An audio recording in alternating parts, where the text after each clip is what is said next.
fix that. You know, oh, I hope it's gonna be sunny today, and you guys say, oh, your hope starts to get extinguished, and later in the day becomes, you're like, oh, I lost hope of it, you know, and that's a small example, but I think that happens to us all the time in life. I would be lying if I didn't say I've been hopeless many times, you know, and I think it's good to accept that as people, you know. I would be lying if I said to you, I'm always hopeful. I maintain hope. I'm generally hopeful as a person. You know, I'm generally optimistic. But there are many moments where I've gone, you know what? I don't think this will work.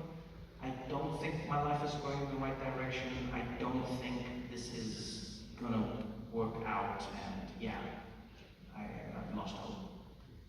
And that's why I'll have somebody who convince me otherwise. You know, that's why I'll have somebody who will say to me, hey, have you thought of it this way? That's why I'll have somebody who will lift me in a different direction.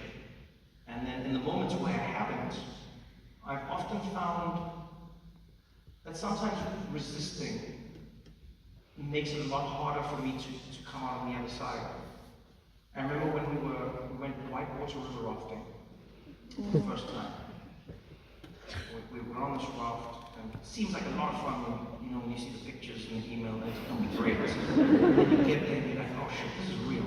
You're in this boat, and they tell you everything that's going to happen. Like, the water's going to become really hard, and everyone's going to balance on the boat, and this is going to be happening, tossing you around, focus on this, focus on that.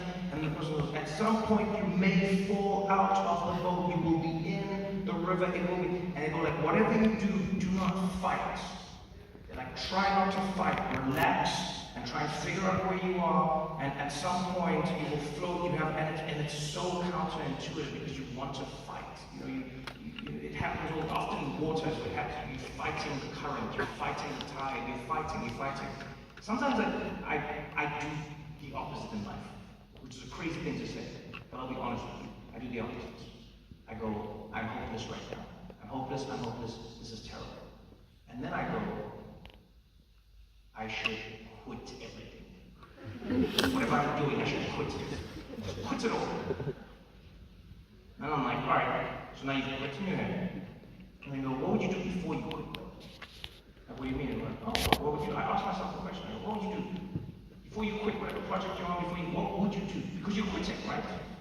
And I'm like, well, now that I'm quitting, it's fun to do this before I walk out the door. And I'm like, oh, that would be a lot of fun. And I think of the next thing, and the strangest thing happens, that really ignites my idea of why I want to be and why I want to do. You know, it's a stupid thing. You should try it. It's really ridiculous, but I promise you it works in a weird way. Starts in like a low-risk environment. You go to an event, a party, a gathering, you're not having a good time. You're like, wow, this sucks. I hate it here. I'm not having a good time. I'm leaving. Before you leave, think to yourself, now that I know I'm leaving, what would I do if I didn't care about this party?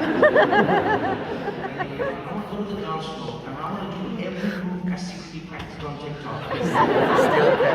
These people never want to walk out. And just the thought of that will make you smile. And if you go and do it, you'll be shocked. You'll go out there, it may be terrible, and people might laugh at you, but you will ignite something in yourself. It's a weird thing. And so there are many times where I'm homeless, and I go, okay, fine. It's all gone now. What's the opposite? What's the worst? Where can you go from there? And then you realize there's a new joy that comes from that place. You don't always have to be hopeless. You don't always have to be positive. Give yourself a break. But remember, every moment where you were hopeless passed at some point. And you're not here. Everything that seemed impossible, you at some point did. The lesson that you could never pass, the subject that you could never comprehend, the relationship that you could never work out, the friend that you could never make, all of those things were impossible. And you look back and you're like, this used to be so hard. It was hopeless. Now you do it effortlessly, riding a bike, math problems, whatever, I still can't do those, but you know what I mean? Other things. And I try to remind myself of that. But I don't force myself. I don't have to be a superhero, I'll write it out, and I go, maybe this too shall pass. And if it doesn't, think of the worst, and you start enjoying how crazy the worst can be. And then, surprisingly, you pop out on the other side. This too shall pass. That feels like an important morsel to remember and take away. So let's